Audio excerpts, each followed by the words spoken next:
Welcome back to my channel. अगर आपने अभी तक मेरे चैनल को सब्सक्राइब नहीं किया है तो जल्दी से चैनल को सब्सक्राइब कर दीजिए और बेल नोटिफिकेशन भी दबा दीजिएगा ताकि आपको आने वाले वीडियोस की नोटिफिकेशंस टाइम पे मिलते रहे। आज के वीडियो में हम आगे का पेपर डिस्कस करेंगे। हम ऑलरेडी 2018 जुलाई का पेपर डिस्कस कर रहे हैं। ये इस पेपर की इस वीडियो पेपर का पार्ट 4 है, 4th पार्ट है ये वीडियो का। और आगे बढ़ते हैं। 10 क्वेश्चंस हम इस वीडियो में डिस्कस करेंगे। वही प्रोसीजर रहेगा कि मैं आपको 10 सेकंड्स दूंगी, आप आंसर को डिसाइड कर लेना कि कौन से क्वेश्चन का कौन सा आंसर है। फिर उसके बाद में मैं आपको करेक्ट आंसर बता दूंगी और हम लास्ट में एक रिविजन भी कर लेंगे।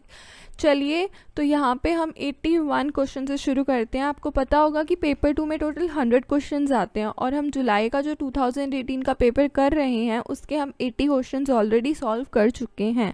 आप जाकर के जो लास्ट ईयर्स पेपर की प्लेलिस्ट है UGC नेट के लिए उसको चेक कर सकते हैं। उसमें सारी 3 वीडियोस दी हुई हैं।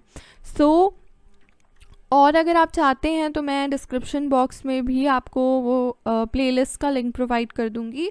अभी हम बढ़ते हैं आगे। हमारा 81 क्वेश्चन जो है यहाँ पे हमें मैच करना है। ये 81 to 90 जितने भी क्वेश्चन है ना वो सारे मैच द फॉलोइंग के क्वेश्चन है और उसके पहले भी काफ़ी सारे क्वेश्चन थे जो हमने मैच द फॉलोइंग के किए थे। तो 81 क्वेश्चन में क्या है, यहाँ पे आपको आइटम्स दी गई हैं लिस्ट 1 में और फूड्स बताए गए हैं, फूड्स के नाम दिए गए हैं लिस्ट 2 में। तो आपको इन आइटम्स को फूड से मैच कराना है। जैसे लिस्ट 1 में आपको क्या दिया हुआ है, आपको दिया हुआ है सॉर्ब एसिड, नेक्स्ट है बेंजोइक एसिड, फिर है सल्फर डाइऑक्साइड, फिर है सोडियम नाइट्रेट, उसके बाद है एसिटिक एसिड और फिर है निसिन। ठीक है, आपको जो लिस्ट 2 में नाम दिए हुए हैं फूड्स के वो हैं जेली, बियर, चीज़, योगर्ट, चटनी, ब्रेड, प्रोसेस्ड मीट। अब आपको इसको आपस में जो है वो मैच कराना है कि किस में कौन सा एसिड पाया जाता है या कौन सा एसिड बेसिकली कौन से आइटम कौन से फूड से रिलेटेड है, आपको ऐसे बताना है। तो आपको यहाँ कोड्स दिए हुए हैं, आप देख सकते हैं। आपके 10 सेकेंड्स इस क्वेश्चन के लिए शुरू होते हैं अब।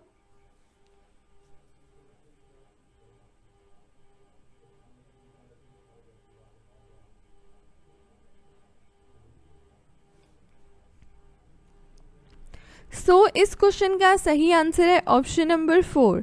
कोड्स में जाकर के देखें, यहाँ पे आपको नीचे ऑप्शन नंबर 4 दिया हुआ है, ये सही आंसर है। फर्स्ट वाला जो है सॉर्ब एसिड वो मैच होगा योगर्ट से, उसके बाद में बेंजोइक एसिड मैच होगा जेली से, उसके बाद में जो सल्फर डाइऑक्साइड है वो मैच होगा बियर से, उसके बाद जो सोडियम नाइट्रेट है वो मैच होगा हमारा प्रोसेस्ड मीट से, एसिटिक एसिड मैच होगा चटनी से और निसिन जो है वो मैच होगा चीज़ से। ठीक है, तो सॉर्ब एसिड मैच होगा योगर्ट से, बेंजोइक एसिड जेली से, सल्फर डाइऑक्साइड बियर से, सोडियम नाइट्रेट जो है वो मैच होगा प्रोसेस्ड मीट से, एसिटिक एसिड जो है वो मैच होगा हमारा चटनी से और निसिन जो है वो मैच होगा हमारा चीज़ से। अब हम बढ़ते हैं अगले क्वेश्चन की तरफ। अगले क्वेश्चन में भी मैच द आइटम ही करना है आपको। यहाँ पे लिस्ट 1 में आपको कुछ आइटम्स दिए हुए हैं और लिस्ट 2 में आपको एरियाज ऑफ ऑपरेशन दिए हुए हैं कि कहाँ ये बेसिकली यूज़ होता है। ठीक है, अब जैसे आपको लिस्ट 1 में दिया हुआ है invoice, prospectus, satelliting, factor method, bars, percentage method, ये अब हम कहाँ यूज़ करते हैं आपको ये बताना है। अब आपको लिस्ट 2 में जो ऑप्शंस दिए हुए हैं, जैसे आपको पहला दिया हुआ है रेसिपी एडजस्टमेंट, फिर दिया हुआ है प्राइसिंग द प्रोडक्ट, उसके बाद में परफॉर्मेंस अप्राइजल, फिर परचेज, फिर स्टोरेज टेक्निक और कमीशनरी डिवाइस। आई थिंक ये कमिश्नरी डिवाइस होना सर्विस, सॉरी कमीशनरी सर्विस यहाँ पे आपको दिया हुआ है, कमिश्नरी होना चाहिए था ये। उसके बाद में लेआउट प्लानिंग दिया हुआ है। आपको यहाँ पे कोड्स दिए हुए हैं, आपको बताना है कि कौन सा क्वेश्चन किससे मैच हो रहा है। आपके 10 सेकेंड शुरू होते हैं अब।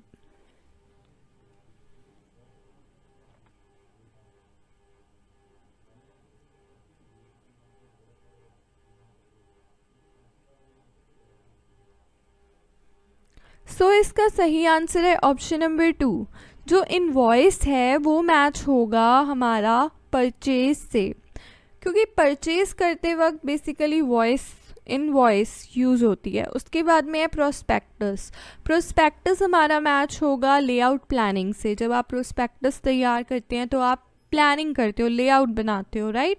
उसके बाद में सैटेलाइटिंग किससे मैच होगी? सैटेलाइटिंग जो है वो मैच होगी कमीसरी सर्विस से। पता नहीं क्या है, कमीसरी लिखा हुआ है यहाँ पे, कमीसरी सर्विस से जो है वो सैटेलाइटिंग मैच होगी। उसके बाद में फैक्टर मेथड जो है वो मैच होगा प्राइसिंग द प्रोडक्ट से। जब प्राइसिंग होती है प्रोडक्ट की तो फैक्टर मेथड यूज़ होता है। उसके बाद में जो बार्स हैं वो यूज़ होंगे परफॉर्मेंस अप्राइजल के साथ में। बार्स जो है वो किसके साथ मैच होंगे? परफॉर्मेंस अप्राइजल के साथ मैच होंगे। उसके बाद में परसेंटेज मेथड आता है जो कि रेसिपी एडजस्टमेंट से मैच होगा, ठीक है, कि कितना परसेंट हमें, कितना अमाउंट हमें लेना है, बेसिकली उस कॉन्टेक्स्ट में ये यूज़ होगा। तो हम वापस देख लेते हैं। इनवॉइस मैच होगा परचेज से, प्रोस्पेक्टस मैच होगा लेआउट प्लानिंग से, सैटेलाइटिंग मैच होगी कमीसरी सर्विस से, फैक्टर मेथड जो है वो मैच होगा प्राइसिंग द प्रोडक्ट से, और बार्स मैच होंगे परफॉर्मेंस अप्राइजल से, और परसेंटेज मेथड मैच होगा रेसिपी एडजस्टमेंट से। अब हम अपने अगले क्वेश्चन की तरफ बढ़ते हैं। अगला क्वेश्चन है हमारा मैच द टर्म्स। लिस्ट 1 में जो टर्म्स हैं वो आपको मैच करने हैं डिस्क्रिप्शन के साथ में जो लिस्ट 2 में आपको दिए हुए हैं। जैसे लिस्ट 1 में आपको दिया हुआ है अनोरेक्सिया, उसके बाद में डिमेंटिया, उसके बाद में अनोरेक्सिया नर्वोसा है ये पूरा नाम इसका, उसके बाद है डिमेंटिया, उसके बाद है एडिक्शन, उसके बाद है पैराग्मेटिज्म। तो आपको लिस्ट 2 में इनका डिस्क्रिप्शन दिया हुआ है, जैसे learning by doing, eating disorder, psychological dependence, neurological disorder, emotional imbalance. तो आपको ये बताना है कि कौन सा ये जो लिस्ट 1 में आपको टर्म दी हुई है किससे मैच होती है, ठीक है। तो आपके को कोड्स दिए हुए हैं, सो आपके 10 सेकेंड शुरू होते हैं अब।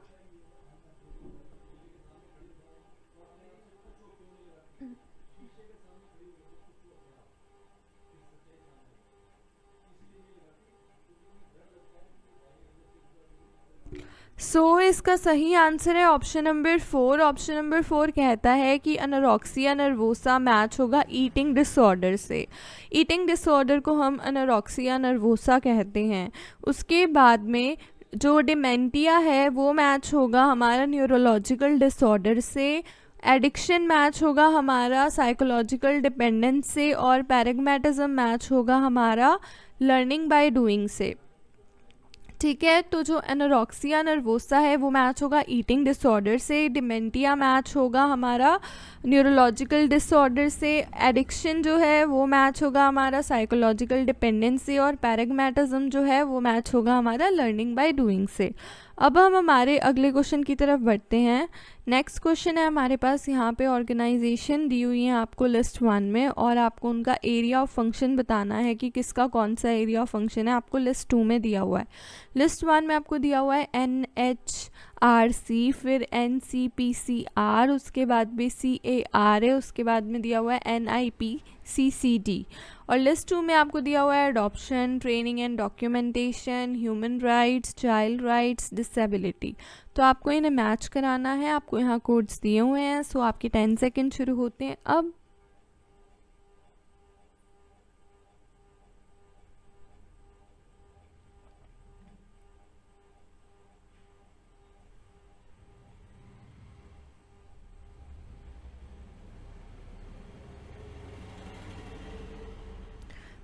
इसका सही आंसर होगा ऑप्शन नंबर 4, NHRC मैच होगा ह्यूमन राइट्स से, NCPCR मैच होगा चाइल्ड राइट्स से, CARA मैच होगा अडॉप्शन से, और NIPCCD मैच होगा ट्रेनिंग एंड डॉक्यूमेंटेशन से। फिर से देख लेते हैं। NHRC मैच होगा ह्यूमन राइट्स से, NCPCR मैच होगा चाइल्ड राइट्स से, और CARA मैच होगा अडॉप्शन से, और NIPCCD मैच होगा ट्रेनिंग एंड डॉक्यूमेंटेशन से।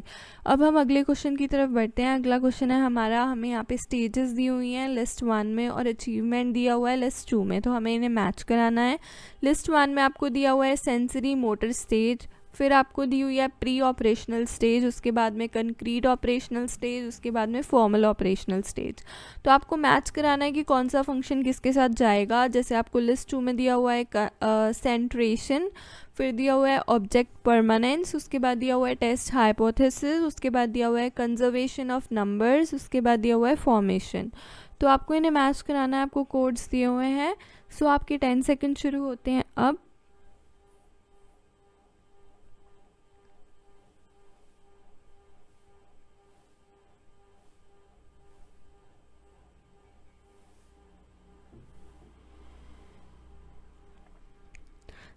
इसका सही आंसर होगा ऑप्शन नंबर 1, जो सेंसरी मोटर स्टेज है वो मैच होगी।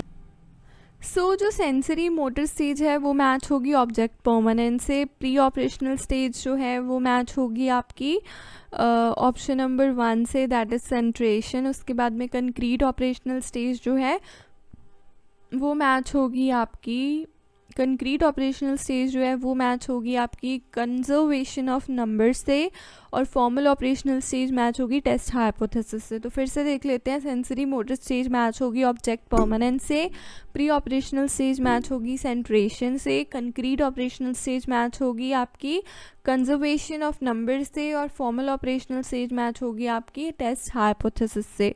अब हम नेक्स्ट क्वेश्चन की तरफ बढ़ते हैं। नेक्स्ट क्वेश्चन में आपको डाइज दी हुई हैं लिस्ट 1 में, और आपको उनके कैरेक्टरिस्टिक्स के साथ उन्हें मैच कराना है। लिस्ट 1 में आपको दिया हुआ है disperse dye, direct dye, azoic dye, metallised dye. List 2 में आपको इनके कैरेक्टरिस्टिक्स दिए हुए हैं। जैसे पहला दिया हुआ है contain a functional group to improve solubility in alcohols. Next है applied from acid bath. Next है water soluble dyes and substantive to cellulose and protein fibres. उसके बाद है dye developed with in textile from chemical reactions. Next है only slightly soluble in water and diffuses into most thermoplastic fibres. तो आपको codes दिए हुए हैं, आपको इन्हें मैच कराना है। सही कोड आपको यहाँ पे दिख जाएंगे। आपके 10 सेकंड शुरू होते हैं अब।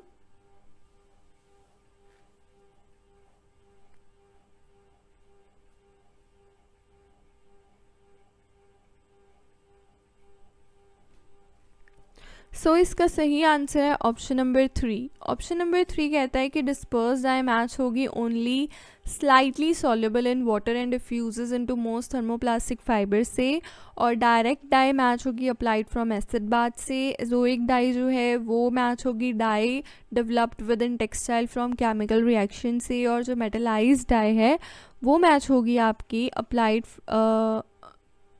ये भी अप्लाइड फ्रॉम एसिड बाथ से ही मैच होगी आपकी। यहाँ पे ऑप्शन दे रखे हैं आपको। इस तरीके से आपको जो है वो मैच कराना है। आई डोंट नो यहाँ पे ऑप्शन जो है वो 2 क्यों दे रखा है, मे बी ये 2 से मैच हो रहा होगा इसीलिए दे रखा होगा। आंसर 3 कहता है कि डिस्पर्स डाई मैच होगी only slightly soluble in water and diffuses into most thermoplastic fibre से। डायरेक्ट डाई जो है वो मैच होगी आपकी अप्लाइड फ्रॉम एसिड बाथ से, और एजोइक डाई जो है वो मैच होगी आपकी dye developed with in textile from chemical reaction से, और मेटलाइज्ड डाई मैच होगी अप्लाइड फ्रॉम एसिड बाथ से ही। और आप बाकी गूगल पे चेक कर सकते हो मेटलाइज्ड डाई और डायरेक्ट डाई के बारे में थोड़ा सा। एजोइक डाई नहीं, डायरेक्ट डाई और मेटलाइज्ड डाई का ये एक ऑप्शन दिया हुआ है यहाँ पे, तो आप इनको गूगल पे एक बार चेक कर सकते हो सही आंसर के लिए। नेक्स्ट क्वेश्चन की तरफ बढ़ते हैं। आपको यहाँ पे लिस्ट 1 में आइटम्स दिए हुए हैं और लिस्ट 2 में आपको डिस्क्रिप्शन दिया हुआ है आइटम्स का। तो यहाँ पे आपको सबसे पहले जो दिया हुआ है वो दिया हुआ है टॉयलेस डी जॉय। नेक्स्ट दिया हुआ है टेपेस्ट्री, अगला दिया हुआ है टापा, और अगला दिया हुआ है वेफल डोथ। तो यहाँ पे नेक्स्ट जो आपको डिस्क्रिप्शन दिया हुआ है, पहला दिया हुआ है fabric with honeycomb weave. Next दिया हुआ है fabric with delicate printed designs. Next दिया हुआ है pattern woven coloured filling yarns. अगला है नॉन वूवन क्लोथ। नेक्स्ट है टाइप ऑफ क्विल्टिंग। तो आपको यहाँ कोड्स दिए हुए हैं, कोड्स के अकॉर्डिंग आपको मैच कराना है, और आपके 10 सेकेंड शुरू होते हैं अब।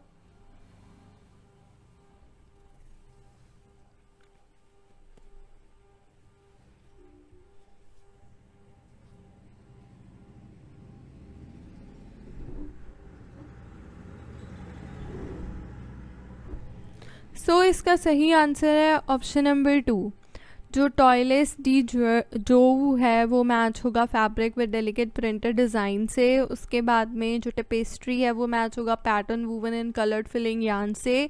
टापा मैच होगा आपका नॉन वूवन क्लोथ से, और वेफल डोथ जो है वो मैच होगा आपका fabric with honeycomb weave से। तो वापस से मैं आपको बता देती हूँ, जो फर्स्ट सेट ऑयलेस डी जो वो मैच होगा आपका, ये जो है या जोए है पता नहीं, तो ये मैच होगा आपका fabric with delicate printed design से। टेपेस्ट्री जो है वो मैच होगा आपका pattern woven and coloured filling yarn से। टापा जो है वो मैच होगा नॉन वूवन क्लोथ से, और वेफल क्लोथ मैच होगा आपका ऑप्शन नंबर 1 से, that is fabric with Honey com weep. अब हम नेक्स्ट क्वेश्चन की तरफ बढ़ते हैं। अगला क्वेश्चन में आपको टेस्टिंग इक्विपमेंट्स दिए हुए हैं लिस्ट 1 में, ये इक्विपमेंट्स हैं, और फिर नेक्स्ट में जो आपको दिया हुआ है लिस्ट 2 में आपको दिए हुए हैं पर्पस फॉर टेस्टिंग, कि हम ये इक्विपमेंट क्यों यूज़ करते हैं, क्या पर्पस है टेस्ट करने के लिए।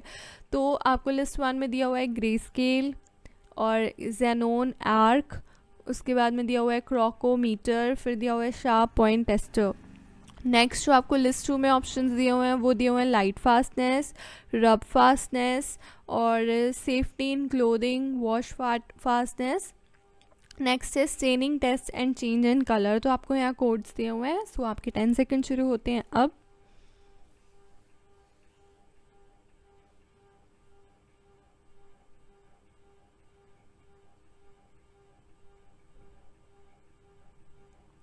सो इस क्वेश्चन का सही आंसर होगा ऑप्शन नंबर 1।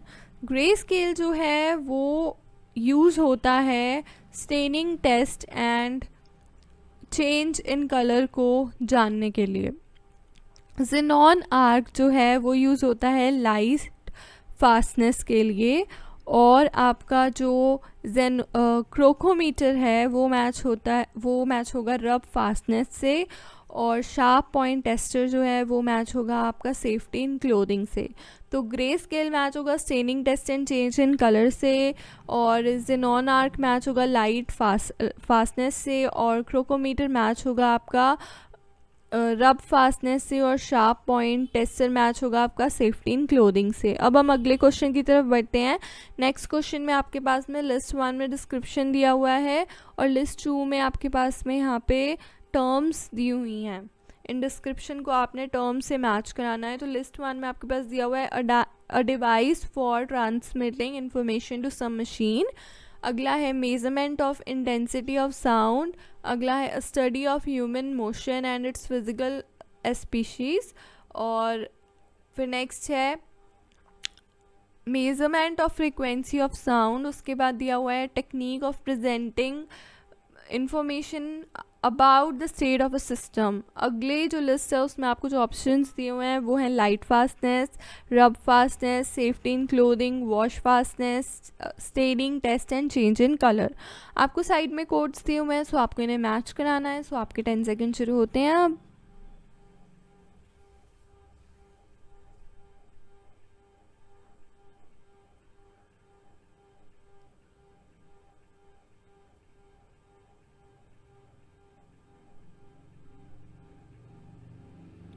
सो इसका सही आंसर बताने से पहले मैं आपको बता दूं, इट्स फिजिकल स्पेसीज है, ये स्पीशीज़ नहीं है ये, ठीक है।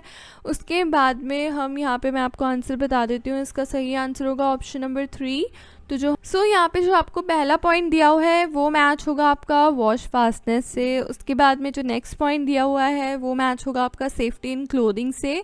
सी पॉइंट जो है वो मैच होगा आपका staining test and change in colour से। डी जो पॉइंट है, ऑप्शन नहीं है पॉइंट है, ये मैच होगा आपका ऑप्शन नंबर 2 से, राइट, रब फास्टनेस से। उसके बाद में जो ई दिया हुआ है वो मैच होगा लाइट फास्टनेस से। तो वापस हम देख लेते हैं कि a device for transmitting information to some machine, इसके लिए जो टर्म यूज़ होगी वो होगी वॉश फास्टनेस। उसके बाद में मेजरमेंट ऑफ साउंड इंटेंसिटी जो है, इंटेंसिटी ऑफ साउंड जो है वो मैच होगा सेफ्टी इन क्लोथिंग से। उसके बाद में study of human motion and its physical aspects, वो मैच होगी आपकी staining test and change in colour से। उसके बाद measurement of frequency of sound जो है वो मैच होगी आपकी रब फास्टनेस से। और जो लास्ट पॉइंट है कि a technique of presenting information about the state of a system match होगी लाइट फास्टनेस से। आगे बढ़ते हैं। नेक्स्ट क्वेश्चन है हमारे पास में कि हमें यहाँ पे टर्म्स मैच करानी है। लिस्ट 1 में हमें दिया हुआ है proportion, but, glare, valve, pattern. List 2 में कुछ आइटम्स दी हुई हैं जैसे कि furniture joint, Greek oblong, color dimension, surface ornamentation, illumination and accessories. So यहाँ पे आपको कोड्स दिए हुए हैं, कोड्स के अकॉर्डिंग आपने इनको मैच कराना है. सो आपके 10 सेकेंड शुरू होते हैं अब.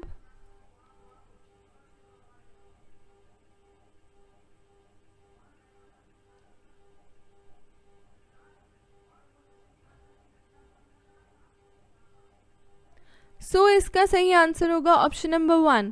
प्रोपोर्शन मैच होगा ग्रीक ऑब्लॉन्ग से, उसके बाद में बट मैच होगा फर्नीचर जॉइंट से, ग्लेयर मैच होगा आपका इल्यूमिनेशन से, और वेल मैच होगी आपकी कलर डायमेंशन से, और पैटर्न मैच होगा आपका सरफेस ऑर्नामेंटेशन से. सो प्रोपोर्शन मैच होगा ग्रीक ऑब्लॉन्ग से, बट मैच होगा फर्नीचर जॉइंट से, ग्लेयर मैच होगी आपकी इल्यूमिनेशन से, और वेल जो है वो मैच होगा आपका कलर डायमेंशन से, और पैटर्न जो है वो मैच होगा आपका सरफेस ऑर्नामेंटेशन से. सो अगर आपको वीडियो अच्छी लगी तो वीडियो को लाइक करना, शेयर करना ना भूलिएगा, चैनल को सब्सक्राइब करना ना भूलिएगा, एंड बेल नोटिफिकेशन को दबाना ना भूलिएगा.